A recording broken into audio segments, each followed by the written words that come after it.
Welcome back, my friends. It's the last day of April. I hope you had a good month. The title for our devotional today is The Pharisee and the Publican.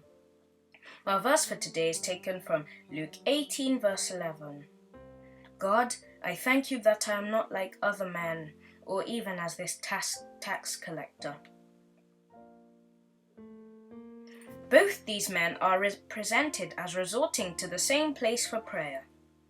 Both came to meet with God. But what a contrast there was between them. One was full of self-praise. He looked it, he walked it, he prayed it. The other realized fully his own nothingness. The Pharisee was looked upon as righteous before God, and thus he was in his own estimation.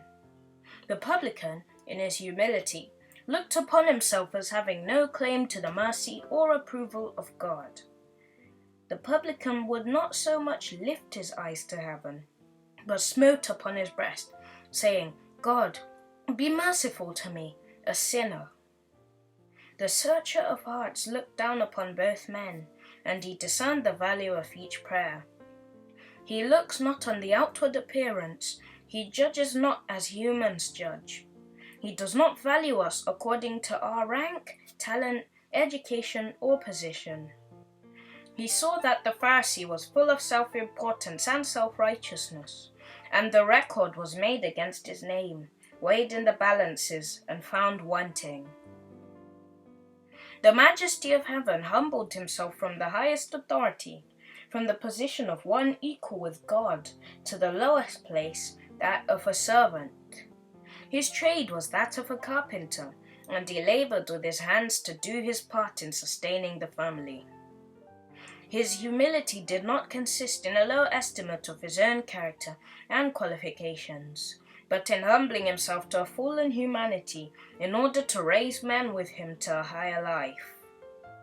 That person is nearest God, and is the most honored of him who has the least self-importance and self-righteousness, the least trust and confidence in self, who waits on God in humble, trusting faith. Pride and self-importance, when compared with humility and lowliness, are indeed weakness. It was our Saviour's gentleness, his plain, unassuming manners, that made him a conqueror of hearts. God looks down from heaven with pleasure on the trusting, believing ones who will have a full sense of their dependence on him. To such he delights to give when they ask him. He satisfieth the longing soul, and filleth the hungry soul with goodness. Signs of the Times, October the 21st, 1897. I hope that you guys have had a good month. As we get into the next month, remember to stay safe and join us for tomorrow's devotional. Goodbye.